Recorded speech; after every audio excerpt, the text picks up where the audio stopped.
Well, to our fellow Americans, brave warriors, and steadfast allies, good morning. You know, as someone who led troops, led soldiers in the streets of Baghdad and Samarra, Iraq, and who trained counterinsurgents in Kabul, Afghanistan, and who still carries the weight of brothers lost to Iranian terrorist proxies, many backed by the same Iranian regime we're confronting now. This fight, Operation Epic Fury, it hits home. Our generation understands this fight. For 47 years, these barbaric savages in the Iranian regime have murdered our brothers in arms, my guys, your guys, our guys. Through their terrorist proxies and cowardly attacks, now they race toward a nuclear bomb to hold the world hostage. The Iranians have targeted and killed thousands of my American brothers. That race to a nuclear bomb, President Trump will never allow it. Not now, not ever, not on our watch. The mullahs are desperate and scrambling. Like the terrorist cowards they are, they fire missiles from schools and hospitals, deliberately targeting innocents, because they know their military is being systematically degraded and annihilated.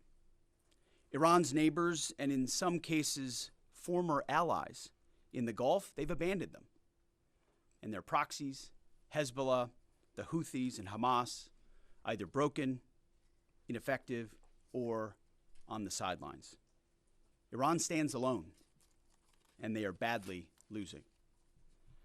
On day 10 of Operation Epic Fury, we are winning with an overwhelming and unrelenting focus on our objectives, which are the same as the day I gave my first briefing here on Operation Epic Fury. They're straightforward, and we are executing them with ruthless precision.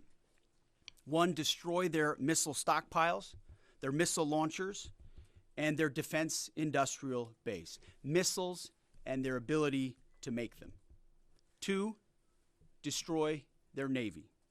And 3, permanently deny Iran nuclear weapons forever. It's a laser-focused, maximum authority mission delivered with overwhelming and unrelenting precision. No hesitation, no half measures. As President Trump declared yesterday, we're crushing the enemy in an overwhelming display of technical skill and military force. We will not relent until the enemy is totally and decisively defeated. But we do so on our timeline and at our choosing. For example, today will be yet again our most intense day of strikes inside Iran. The most fighters, the most bombers, the most strikes, intelligence more refined and better than ever. So that's on one hand. On the other hand, the last 24 hours have seen Iran fire the lowest number of missiles they've been capable of firing yet. Just the bifurcation, just the trend lines that we talked about on our first briefing. You see, this is not 2003.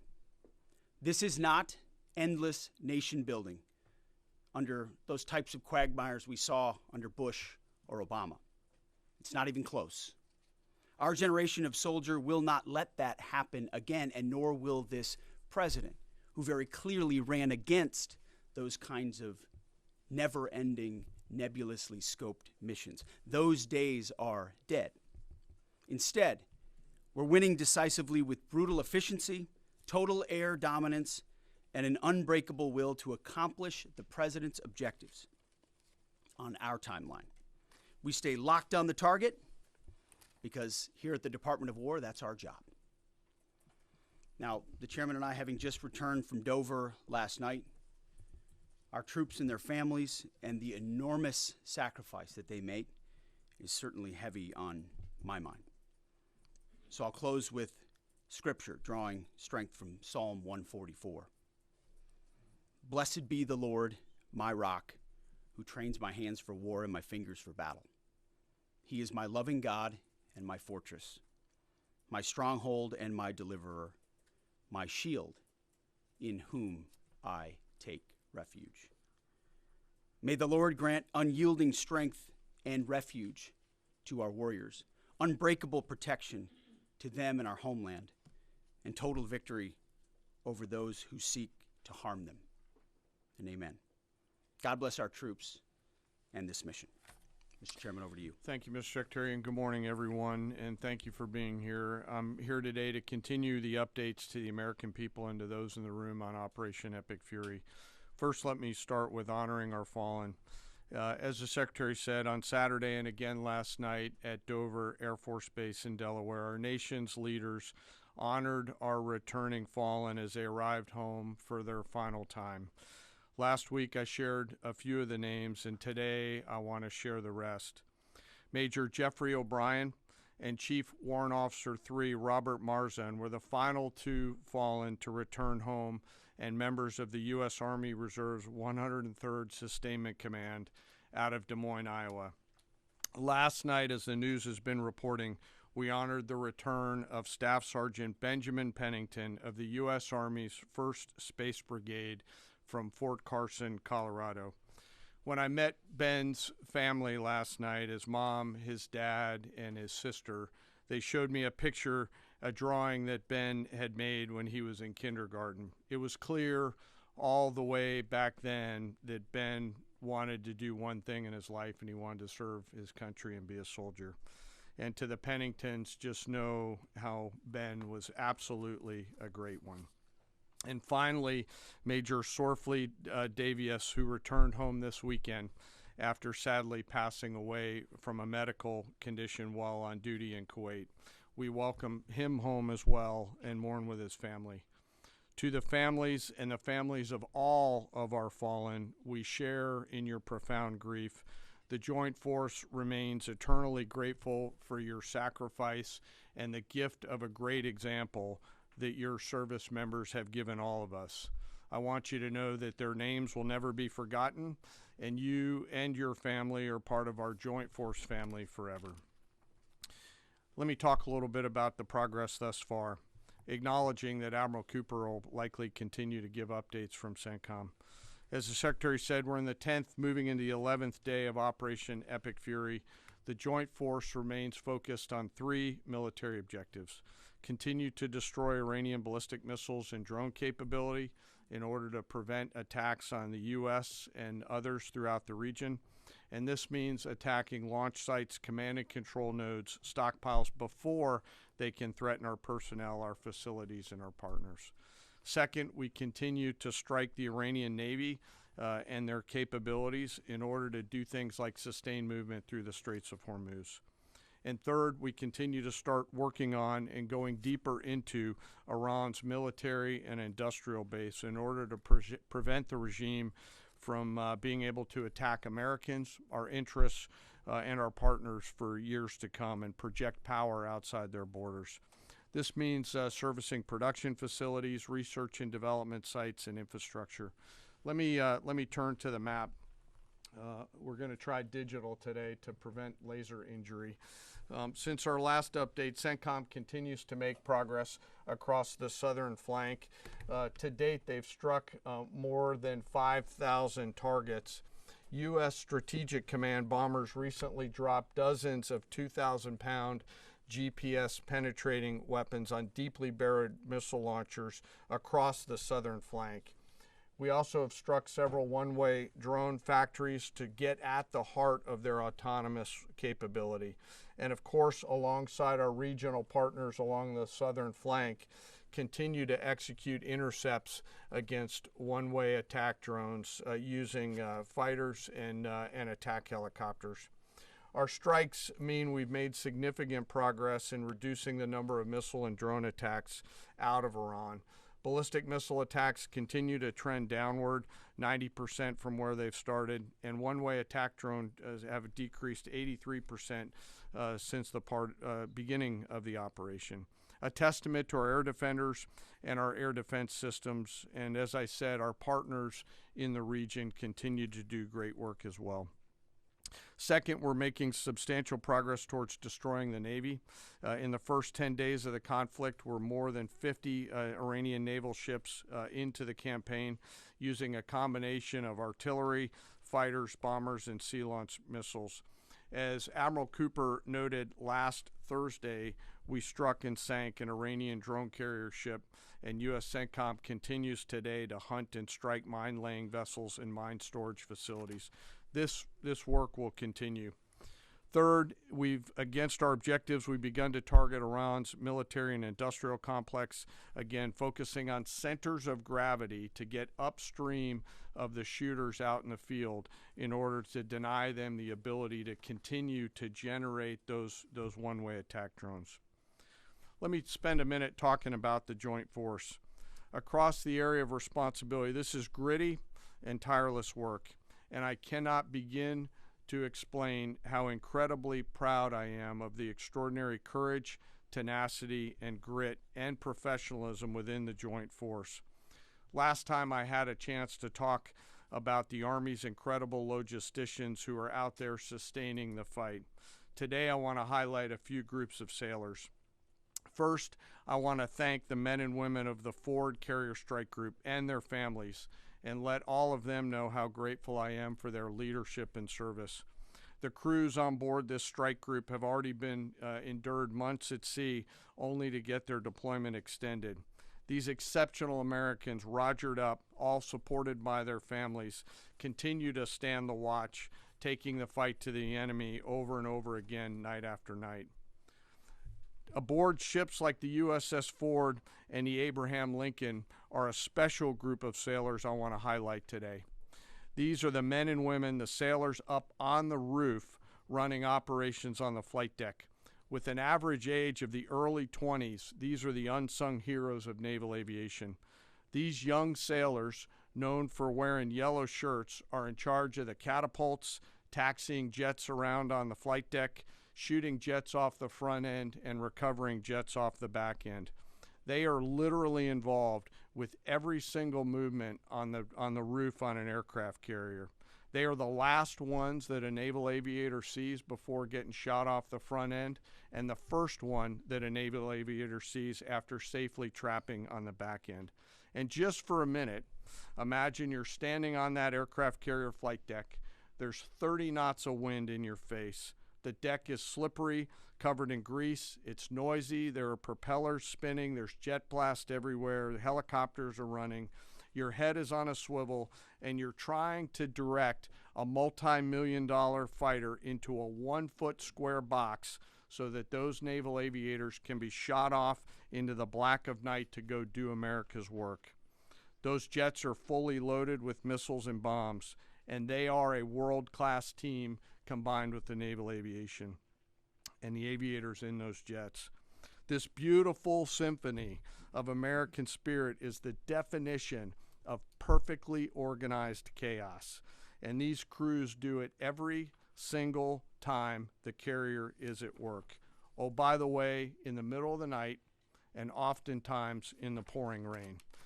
These are dedicated young people who take the road less traveled to serve their great nation, doing the deeds that we need them to do. America's enlisted force is the pride of every nation's military, certainly ours, and the envy of every other one as well. Each and every one of them out there across the joint force are extraordinary, and in particular today I want to highlight the yellow shirts. Ladies and gentlemen, our work continues. It'll continue to be difficult. I ask every American to keep our deployed force and their families in our thoughts.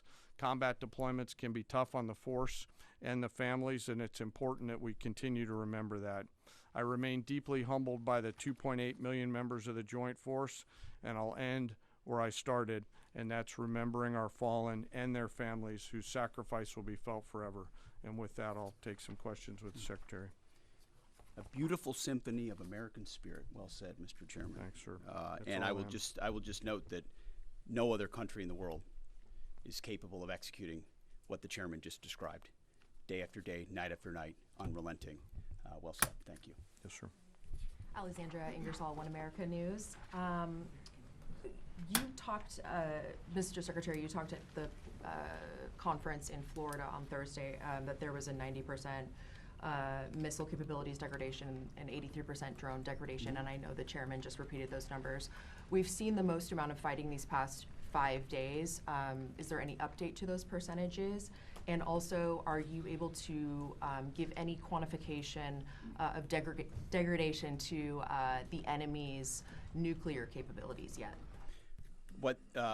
What those numbers represent is a persistent low ability to respond, which is what we're looking for, right? It's if the enemy can simply wait and then project power, that's problematic. And we've seen some spurts here or there, but ultimately the trend lines, if you look at the charts that we look at every day, have gone like this down to a flat. It doesn't mean they won't be able to project. It doesn't mean our air defenders still don't have to defend. They do, but that is strong evidence of degradation, along with the battle damage assessment that the Joint Staff does, which takes time. You've got to look at imagery and recognize whether something's been simply degraded or it's been destroyed, or whether an underground facility has been collapsed or completely obliterated.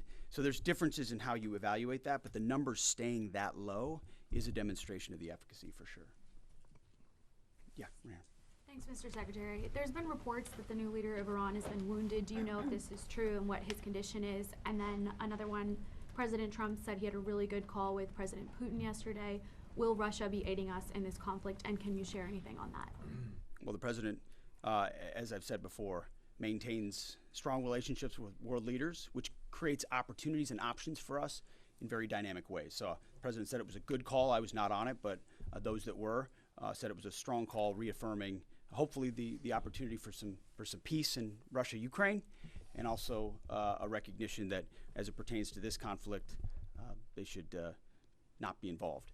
The first question was? On the new leader of Iran, there's reports that he's been wounded. Oh, the new leader of Iran. He would be wise to heed the words of our president, which is to not pursue nuclear weapons and come out and state as such. As far as his status, that's not something I can comment on right now. Yeah, right here. Correct. Mr. Secretary, Eric Schmidt with the New York Times. A question for you first. Last week you talked about this being the beginnings of an air campaign that could last 3 to 8 weeks. Can you give us your assessment on where we are now? And Mr. Chairman, in any conflict, the enemy or the adversary adapts to the tactics it faces. Can you talk about the most challenging adaptation the Iranian military has made to the U.S. military? What challenges are you facing most right now? Thank you. I appreciate the question. Where we are is in a very strong place, giving the President of the United States maximum options. And from the beginning, from this podium, we haven't stated how long it will take. Our will is endless. Ultimately, the President gets to determine the end state of those objectives, right? But what he's said continually, and I want the American people to understand, is this is not endless. It's not protracted. We're not allowing mission creep. The President has set a very specific mission to accomplish. And our job is to unrelentingly deliver that. Now, he gets to control the throttle. He's the one deciding, he's the one elected on behalf of the American people when we're achieving those particular objectives. And so it's not for me to posit whether it's the beginning, the middle, or the end. That's his, and he'll continue to communicate that. What we serve him as is we give him updates on a daily basis of exactly where we are so he can make that determination on the throttle. Mr. Chairman. Thank you for the question on adaptation. As you're right, no plan survives first contact with the enemy or Murphy. They're adapting, as are we. Of course, we have very entrepreneurial warfighters out there. I'd rather not, for operational security reasons, tell them what's working. So I'm not a not answer that question based on that. But we are watching what they're doing, and we are adapting faster than they are. Are they more formidable than you anticipated, General? I mean, I think they're fighting, and I respect that, but I don't think they're more formidable than what we thought. Secretary Hegseth, thank you. Jordan Conrad's from the Gateway Pundit. Axios reported, citing U.S. and Israeli sources, that the U.S. was not happy with strikes on 30 fuel depots in Iran. While this is anonymous sourcing, it seems kind of congruent with what President Trump said yesterday, that there's certain spots they don't want to hit relating to energy infrastructure that would take a long time to rebuild. And whether this reporting is true or not, what's your message to Americans, those who supported the president and those who aren't really in favor of this war and who worry that Israel might be taking advantage of the U.S.'s backing? And then for Mr. Chairman, for you, I wanted to ask, when you say that we're moving inland, what capabilities does Iran have to shoot down jets over their land? And would that trigger some kind of rescue operation that could risk a bigger ground operation? Well, I would just state by saying Israel's been a really strong partner in this effort. Where they have different objectives, they've pursued them. Ultimately, we've stayed focused on ours. But what Iran has felt is the power of the world's two most powerful air forces. In that particular case, those weren't our strikes or that objective, or that wasn't necessarily our objective. But the president has made it clear to those concerns that we're not getting pulled in any direction. We're leading. The president is leading. He's determining where we want to go, what the outcome will be, what the end state is, with a very keen eye. And I understand those concerns because I've heard from a lot of people who I went through 20 years of those wars myself, worried about getting dragged in, worried about mission creep, worried about nation building or democracy expansion. That's never the perspective the president has pursued on this. Just because previous presidents and previous secretaries have decided to just pour more resources and more people in toward some unguided end state doesn't mean that's the way the world needs to look today. In fact, the American people voted for a different approach. But what the president also stated from the beginning was Iran can't have a nuclear weapon. And it's one thing to say it. It's easy to say. Anybody can say that. I mean, Barack Obama said that. But to do something about it takes courage and resolve. But in that courage and in that resolve, you can also be very scoped in what you're trying to execute to ensure that the sacrifice of Americans, American treasure, American lives, all of those properly meet the objective that you're trying to accomplish. And certainly, as someone I talked out front about what the Iranians have done to our generation, yes, we're clear-eyed about it. But my job is to keep it scoped, given the directive of the president to accomplish the mission. Thank you for the question. Most of their higher-end surface-to-air missile systems are not factors at this point in time. We're able to move around fighters that are moving deeper with relative impunity. Always some risk out there. I don't want to say that there isn't, and we'll always maintain and retain capability of doing search and rescue type of things. But I don't want to get into the details. But thank you for the question. Chili. Thanks, Mr. Secretary. President Trump told our team on the ground early this morning that the thing that has surprised him the most during the course of this operation so far has been the Iranian regime attacking countries that are not attacking them. I'm curious if that surprised you as well. And General, curious if you were open to the possibility of escorting vessels through the Strait of Hormuz, and if you could describe some of the challenges of doing so. Big mistake by the Iranian regime to start targeting its neighbors right away, exposing who they are and what they're all about, indiscriminate targeting, flailing recklessly at the beginning. I can't say that we anticipated necessarily that's exactly how they would react, but we knew it was a possibility.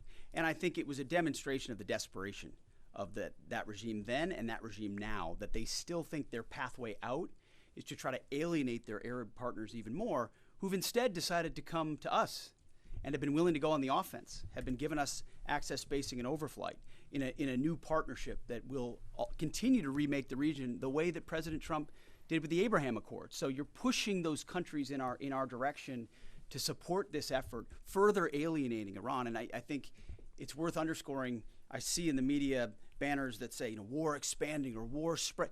It's actually the opposite. It's actually quite contained, and more of those countries are coming on side, recognizing that you can't live under a conventional umbrella with nuclear ambitions with a radical regime like that. Again, properly scoping the objectives in the process. And then you want to talk about the Strait? Sure. On the potential, if tasked to escort, we'll look at the range of options to set the military conditions to be able to do that. And then, like we always do with every potential mission, come to the Secretary and the President with both what are the resources required, what is the command and control required, and what are the risks, and how do we mitigate those risks. So we're looking at a range of options there, and we'll figure out how to solve problems as they come to us. But I would reiterate also to add to what the chairman said, the truth the president posted last night about that, saying if Iran does anything to stop the flow of oil within the Strait of Hormuz, they will be hit by the United States of America 20 times harder than they have been hit thus far. He goes on to say, death, fire, and fury will rain upon them. You've seen the truth and read it. But he takes very seriously the condition of that straits. We have capabilities that no other nation on earth has, and we're certainly working with our energy partners across the administration to control for that. That's part of that scoping of this.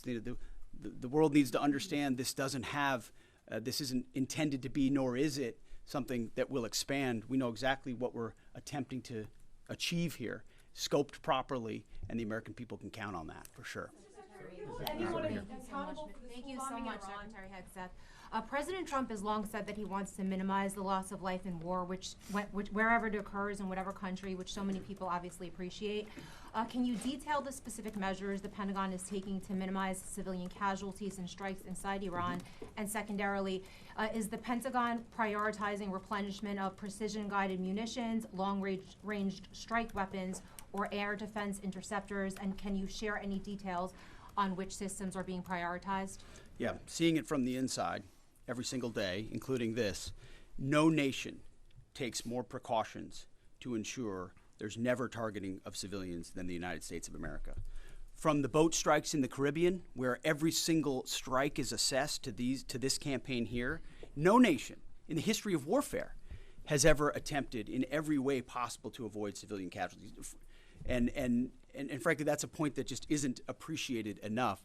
Where things happen that need to be investigated, we will investigate. To the question shouted in the back, that it's not open source is not the place to determine what did or did not happen. We take things very, very seriously and investigate them thoroughly, which takes time, and which is why it does take time.